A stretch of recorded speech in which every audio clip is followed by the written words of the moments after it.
Welcome to Srividya e-learning. Now I am going to explain how to find out manpower required per day to complete a critical path in a PERT network. The problem will be like this. Following are the manpower requirements for each activity in a project. Draw the network, find the critical path, duration and manpower required per day. Here they have given activities and time required to complete those individual activities, and next manpower required per day. So time is in day. ಯಾವ ರೀತಿಯಾಗಿ ಅರ್ಥ ಮಾಡ್ಕೋಬಹುದಪ್ಪ ಅಂತಂದ್ರೆ, for example let's take activity 1 to 2. The number of days required 10. Then 2 manpower per day. Then to complete activity 1 to 2, how many manpower required? Totally 10 into 2, 20 manpower required. ಆ ರೀತಿಯಾಗಿ ನೀವು ಅರ್ಥ ಮಾಡ್ಕೋಬಹುದು entire problem ಅನ್ನ. ಬಟ್ ಇಲ್ಲಿ ನಮ್ಗೆ ಕೇಳಿರೋದೇನು, draw the network. First one draw the network ಅಂತ ಕೇಳಿದ್ದಾರೆ. Next find the critical path. Next duration, then man power required per day. So first network ಅನ್ನ ಡ್ರಾ ಮಾಡಬೇಕು, ನೆಕ್ಸ್ಟ್ ಕ್ರಿಟಿಕಲ್ ಪಾತ್ ಅನ್ನ ಕಂಡುಹಿಡಿಬೇಕು, ನೆಕ್ಸ್ಟ್ ಕ್ರಿಟಿಕಲ್ ಪಾತ್ ಡ್ಯೂರೇಷನ್ ಬೇಕು, then man power required per day ಅದನ್ನು ನಾವು ಕಂಡುಹಿಡಿಬೇಕು. So step by step solution ಹೇಗೆ ಮಾಡೋದು ಅನ್ನೋದನ್ನ ಕಲ್ತ್ಕೊಳ್ಳೋಣ. ಫಸ್ಟ್ ಒನ್ ಏನು, construction of PERT network R draw PERT network. Draw PERT network. So how to draw PERT network? Look at the activities. Activities are 1 to 2, 1 to 3 like that, no? So ಪ್ರತಿಯೊಂದು ಆಕ್ಟಿವಿಟಿಯನ್ನು ನಾವು draw ಮಾಡ್ತಾ ಹೋಗಬೇಕು. First 1 to 2 draw ಮಾಡ್ಕೊಂಡು 1 to 2 draw ಮಾಡುವಾಗ ಒಂದಿಂದ ಇನ್ಯಾವುದಾದ್ರೂ start ಆಗಿದೆಯಾ ಅನ್ನೋದನ್ನ ನೋಡ್ಕೊಂಬಿಡಿ. 1 to 2 ಇದೆ, 1 to 3 ಇದೆ. ಸೊ ಬರ್ಸ್ಟ್ ಇವೆಂಟ್ ಅಂತ ಕರಿತೀವಿ. ಅಂದ್ರೆ ಒಂದು ನೋಡಿಂದ ಎರಡು ಆಕ್ಟಿವಿಟೀಸು ಸ್ಟಾರ್ಟ್ ಆಗಿದೆ. 1 to 2, 1 to 3. ನೆಕ್ಸ್ಟ್ 2 to 4 ಇದೆ, 2 to 6 ಇದೆ.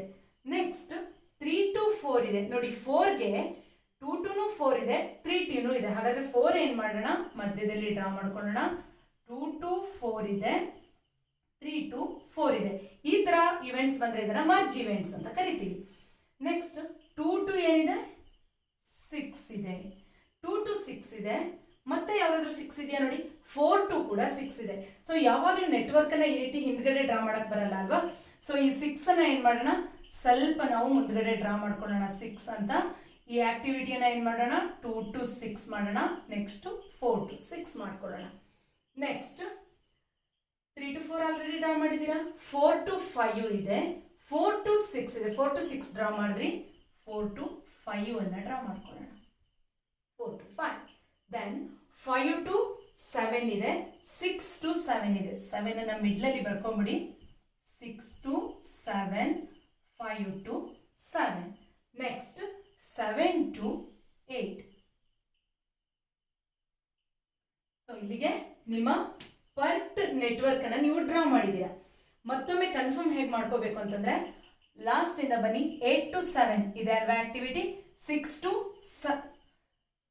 8 to 7, 7 to 6, 7 to 6, 7 to 5, 6 to 4, 5 to 4, 4 to 3, 6 to 2, 4 to 2, 3 to 1, 2 to 1. So ಇದು ಏನು, perfect network for this problem. ಇಷ್ಟಾದ್ಮೇಲೆ ನೀವೇನ್ ಮಾಡ್ಬೇಕು ಅಂತಂದ್ರೆ, ಟೈಮ್ ಮತ್ತೆ ಮ್ಯಾನ್ ಪವರ್ ರಿಕ್ವೈರ್ಮೆಂಟ್ ಅನ್ನ ಪ್ರತಿ ಆಕ್ಟಿವಿಟಿ ಮೇಲೂ ಬರ್ಕೊಂಡ್ಬಿಡಿ. ಎಷ್ಟಿದೆ, 1 to 2ಗೆ ಟೈಮ್ ರಿಕ್ವೈರ್ಡ್ 10 days ಇದೆ, and man power required 2 man power required per day ಇದೆ. 1 to 3ಗೆ 11 days, 3 man power required. 3 to 4ಗೆ 10 days, 1 man power required. 2 to 4ಗೆ 13 days and 4 man power required. 2 to 6ಗೆ 14, 3 and 4 to 6ಗೆ 17, 3. Next 5 to 7 ಎಷ್ಟಿದೆ ನೋಡಿ, 5 to 7, 13, 5. Next 4 to 5, 7, 3, 6 to 7, 9, 8. Then 7 to 8, 1 day and 11 manpower required. So ಈ ರೀತಿಯಾಗಿ time required and man power required to complete each ಆಕ್ಟಿವಿಟಿಯನ್ನು ನೀವು ಬರ್ಕೋಬೇಕು. ಇದಾದ್ಮೇಲೆ draw the network ಆಗಿದೆ. Find the critical part duration ಇದೆ ಅಲ್ವಾ, ಅದನ್ನ ಏನ್ ಮಾಡಬೇಕು ಅಂತಂದ್ರೆ, so next step first draw network ಆಯ್ತು. Next identifying critical path and its duration. Next step ಏನ್ ಮಾಡಿ, identifying critical path and its duration so critical path ಮತ್ತೆ ಡ್ಯೂರೇಷನ್ ಹೇಗೆ ಕಂಡುಹಿಡಿಬಹುದು ಅಂತಂದ್ರೆ, ನೀವು ಅಲ್ಟರ್ನೇಟಿವ್ ಪಾತ್ಸ್ ಅನ್ನ ಕಂಡುಹಿಡಿಬೇಕು. ಸೊ ಒಂದು ಟೇಬಲ್ ತರ ಪ್ರಿಪೇರ್ ಮಾಡ್ಕೊಳ್ಳಿ. Alternative paths and its duration. Okay, alternative paths ಅನ್ನು ಹೇಗೆ ಕಂಡುಹಿಡಿಬೇಕು ಅಂತಂದ್ರೆ, start from first node, then we have to reach node 8. ಅಂದ್ರೆ ಪ್ರಾಜೆಕ್ಟ್ ಸ್ಟಾರ್ಟಿಂಗ್ ಇಂದ ಪ್ರಾಜೆಕ್ಟ್ ಎಂಡ್ಗೆ ಹೋಗಬೇಕು. ಹೋಗುವಾಗ ಇಲ್ಲೆಲ್ಲ ಆರೋ ಮಾರ್ಕ್ ಇದೆ ಅಲ್ವಾ, ಆಕ್ಟಿವಿಟೀಸ್. ಸೊ ಯಾವ ಆರೋ ಮಾರ್ಕ್ ಅಲ್ಲಾದ್ರೂ ನೀವು ಹೋಗ್ಬೋದು. ಸೊ ನಂಬರ್ ಆಫ್ ಪಾತ್ಸ್ ಎಷ್ಟಿದೆ ಟು ರೀಚ್ 8 ಫ್ರಮ್ 1 ಅದನ್ನ ನೀವು ಐಡೆಂಟಿಫೈ ಮಾಡಬೇಕು. ಸೊ ಒಂದೊಂದೇ ನೋಡ್ತಾ ಬರೋಣ. First 1, 1 to 2, 2 to 6, 6 to 7, 7 to 8 ಆ ರೀತಿಯಾಗಿ ಹೋಗ್ಬೋದು ಅಲ್ವಾ.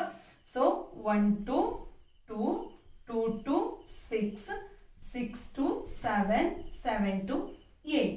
ಇದರದ್ದು ಡ್ಯೂರೇಷನ್ ಅನ್ನ ಬರ್ಕೋಬಿಡಿ. 1 to 2 ಅಂದ್ರೆ ಡ್ಯೂರೇಷನ್ ಎಷ್ಟಿದೆ, 10 ಇದೆ. ಪ್ಲಸ್ 2 to 6 ಎಷ್ಟಿದೆ, 14 ಇದೆ. ಪ್ಲಸ್ 6 to 7, 9 ಇದೆ. ಅಂಡ್ 7 to 8 ಎಷ್ಟಿದೆ, 1 ಇದೆ.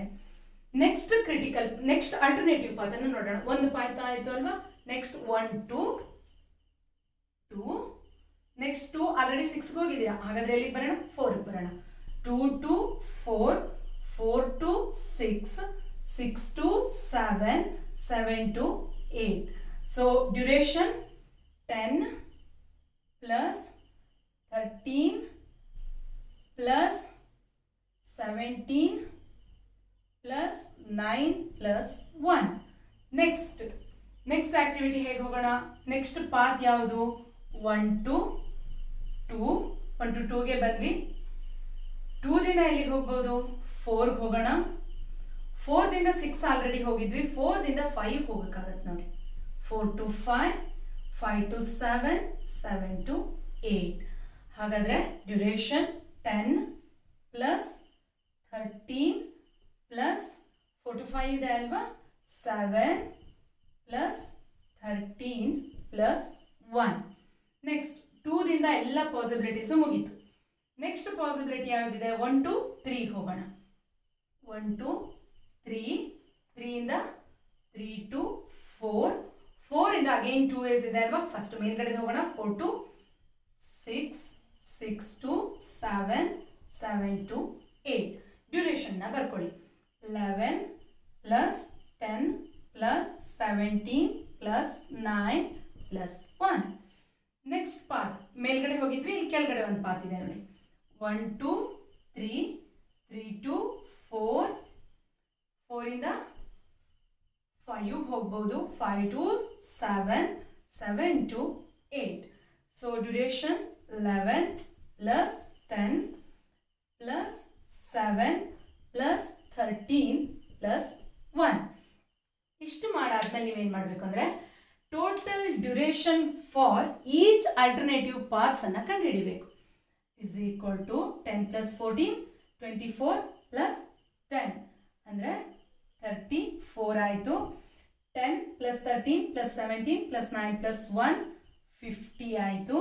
10 plus 13 plus 7 plus 13 plus 1 is equal to 44 ಆಯಿತು. 11 ಪ್ಲಸ್ 10 ಪ್ಲಸ್ 17 ಪ್ಲಸ್ 9 ಪ್ಲಸ್ 1, 48 ಆಯಿತು. 11 plus 10 plus 7 plus 13 plus 1 is equal to 42 ಆಯಿತು. ಸೊ ಇಲ್ಲಿ ನೀವು ಆಲ್ಟರ್ನೇಟಿವ್ ಪಾಸ್ ನೋಡಿದ್ರೆ ಹೈಯೆಸ್ಟ್ ಡ್ಯೂರೇಷನ್ ತಗೊಳ್ಳೋದು 50 ಅಲ್ವಾ. So this is your critical path. So your critical path is 1 to 2, 2 to 4, 4 to 6, 6 to 7, 7 to 8. Then with duration 50 days. ಅದನ್ನು ನೀವು mark ಮಾಡ್ಕೊಂಬಿಡಿ. 1 to 2, 2 to 4, 4 to 6, then 6 to 7, 7 to 8. So ನಮ್ಗೆ ಏನೇನು ಸಿಕ್ತು? Draw network ಆಯಿತು, critical ಪಾತನ್ನು identify ಮಾಡಿದ್ವಿ, with duration ಕೂಡ identify ಮಾಡಿದ್ವಿ. ನೆಕ್ಸ್ಟ್ ರಿಕ್ವೈರ್ಮೆಂಟ್ ಏನಿರೋದು ಅಂದರೆ man power required per day ಇದೆ ಅಲ್ವಾ. ಈ ಕ್ರಿಟಿಕಲ್ ಪಾತನ್ನು ನೋಡಿ, how many days required? 10 days. 1 to 2, 10 days. And man power required 2. ಅಂದರೆ 1 to 2ಗೆ ಮ್ಯಾನ್ ಪವರ್ ಎಷ್ಟು ಬೇಕಾಯಿತು? ಟೋಟಲ್ 10 into 2, 20 ಬೇಕಾಯಿತು. ಅದೇ ರೀತಿಯಾಗಿ ಕ್ರಿಟಿಕಲ್ ಪಾತ್ ಆಕ್ಟಿವಿಟೀಸನ್ನು ಮಾಡ್ಕೊಳ್ಳೋಣ. ಹಾಗಾದರೆ ನೆಕ್ಸ್ಟ್ ಸ್ಟೆಪ್ ಯಾವುದು? Third step is man power calculation ಅಲ್ವಾ. ಮ್ಯಾನ್ ಪವರ್ ಕ್ಯಾಲ್ಕುಲೇಷನ್ ಅಂದರೆ man power required to complete critical path activities. So 10 into 2 plus 13 into 4 ನೋಡಿ 13 ಡೇಸ್ ಬೇಕು, 4 ಮ್ಯಾನ್ ಪವರ್ ಅಲ್ವಾ. Plus 17 into 3 plus 9 into 8 plus 1 into 11. 10 into 2, 20,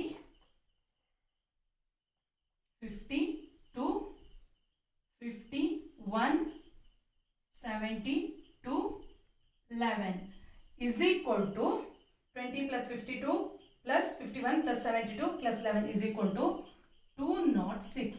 So 206